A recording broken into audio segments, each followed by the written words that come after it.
Coming up on Mountain News at 5:30, the latest from Kansas City, Missouri, where at least one person was killed and 23 injured in a mass shooting during what was supposed to be a day of celebration. Plus, a date has been set for former President Donald Trump's criminal trial in New York. Plus, another round of winter weather is looming. Your first alert forecast on the way as Mountain News at 5:30 starts now. Dedicated to southern and eastern Kentucky, this is WYMT Mountain News at 5:30. Good evening, I'm Steve Hensley. It's been another sunny and nice day here in the mountains, but those winds are cranking and it's all ahead of a return to winter weather. First Alert meteorologist Cameron Aaron has a preview of what to expect. Cameron? Yes, Steve, no big issues as we go into this evening. Here's a live look from the London Corbin Airport. And like you talked about, plenty of blue sky and sunshine. Also some very mild weather. That current temperature at the airport sitting at 62 degrees up to 64 in Harlan, 63 for Bell County, 60 for Jackson, also in Irvin, and 59 for Pikeville, also in Perry County in Hazard at this hour. So we stay above average, also dry as we go into this evening. But we are tracking that next weather system as early as tomorrow. This evening, though, once again, we stay dry. Those clouds do increase as that next weather system is knocking on the door. Low temperatures back in the middle to lower 30s as you wake up on your Friday. So we are chilly. And again, those rain and snow chances are set to return by Friday. Highs top out in the upper 40s, but we're back in the 20s as we go into late Friday as that moisture begins to increase. Timing out those snow chances plus a cold weekend in just a few minutes. Steve? Cameron, thank you. Kansas City police say the shooting after the Chiefs Super Bowl parade is likely connected to a dispute that led to gunfire. One person was killed and 23 injured, many of them children. CBS's Charlie DeMar is outside Union Station where the shooting took place.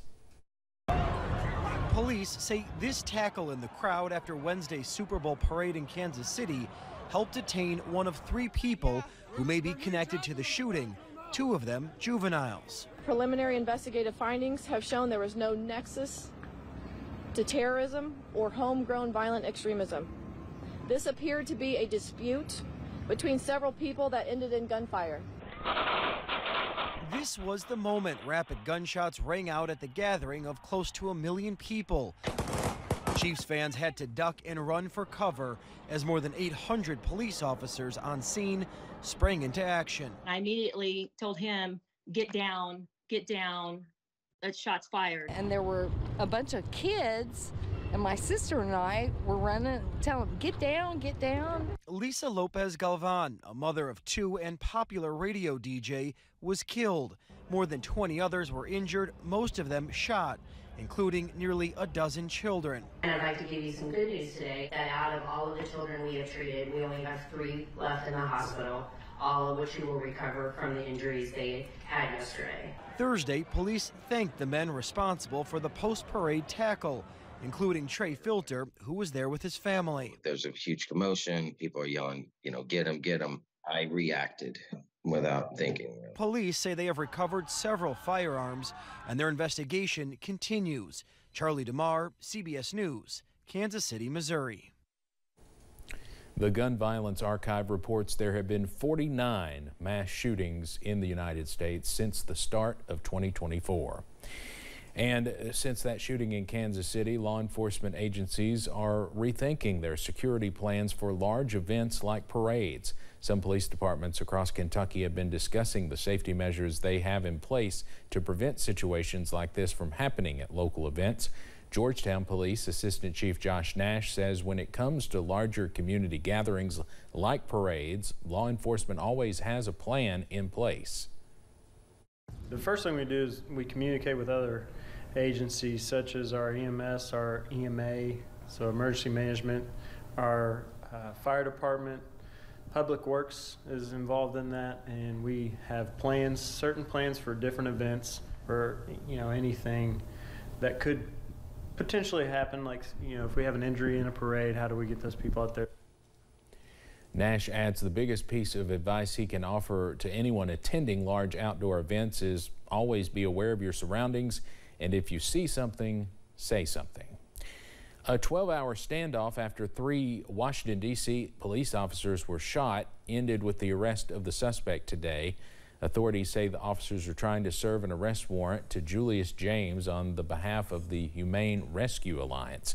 According to the MPD, the 46-year-old refused to leave the house and later fired at police. 3 of the police officers were shot and a 4th officer was also hurt before James eventually surrendered. A massive explosion during a routine fire call sent at least 9 Los Angeles firefighters to the hospital. Surveillance video caught a semi-truck erupting into a ball of fire. It happened Thursday morning near the ports of Los Angeles and Long Beach as crews were putting out what they thought was a routine vehicle fire. The blast injured at least 9 of the 10 firefighters who have been trying to put out the fire. There's 2 100-gallon tanks on that vehicle, one of which exploded while our firefighters were putting out the fire. That explosion was significant. The ball of flame was as high as these telephone poles, and it actually did explode one of the transformers nearby.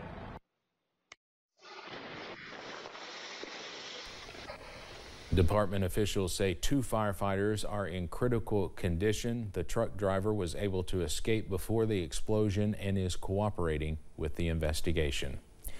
A judge has denied former President Donald Trump's motion to dismiss the charges against him in the New York hush money case, paving the way for that trial to start March 25th. CBS's Christian Benavidez is at the courthouse in Manhattan with more on that, plus what went on today in connection with another criminal case against the current GOP presidential frontrunner. Former President Donald Trump blasted a New York judge's decision to proceed next month with a criminal trial against him. So it's a very unfair situation. They want to keep me nice and busy so I can't campaign so hard. Trump was indicted in Manhattan last March on 34 felony counts of falsifying business records tied to his alleged role in a payment to adult film star Stormy Daniels. Prosecutors say the money was an attempt to influence the 2016 presidential election. The former president once again denied any wrongdoing. It's not a crime. We're here for something that is not a crime. The New York case will now be the first of Trump's 4 criminal indictments to go to trial. After the hearing, the current GOP frontrunner told reporters how he plans to juggle the trial with the upcoming election. I'll be here during the day and I'll be campaigning during the night. Separately, in an Atlanta courtroom, Fulton County District Attorney Fani Willis took the stand as part of a hearing over whether she should be removed from Trump's Georgia election interference case because of her personal relationship with Special Prosecutor Nathan Wade. It seems today that a lawyer writes a lie and then it's printed for all of the world to see. Willis has argued she has no personal conflict of interest that justifies her removal. Christian Benavidez, CBS News, New York. Tomorrow could bring even more legal repercussions for former President Trump as the judge in his civil fraud case is expected to release his decision. At stake is millions of dollars and the Trump organization's ability to do business in New York. The FBI, working with international allies, has disrupted a major Russian military cyber espionage operation. FBI Director Christopher Wray says his department and American allies recently cut Russia's access to more than 1,000 hacked internet routers. They are called botnets, and according to the Justice Department, the Kremlin hackers were using them to target military, security, and corporate organizations. The DOJ's Inspector General released a blistering report on the Bureau of Prisons. It found chronic failures by BOP contributed to the deaths of hundreds of federal inmates. The 100-page report analyzed the circumstances of 344 inmates who died by suicide, homicide, accidents, or other unknown factors between 2014 and 2021. According to the report, at least 86 inmates died after staff failed to conduct required rounds or inmate counts. It's been 1 year since Pennsylvania Senator John Fetterman checked himself into a medical center for depression. He reflected about that day on social media, thanking his family, friends, and doctors. Fetterman wrote, quote, "Clinical depression is no joke, and it convinces you that you're a loser even if you've won," unquote. The senator checked himself into Walter Reed National Medical Center to be treated for depression last February. Coming up on Mountain News at 5:30, have you changed your spending habits because of inflation? We'll have some tips to make sure you're still getting the most out of your credit card. Plus, we are tracking some more rain and snow chances tomorrow. Those details after this break.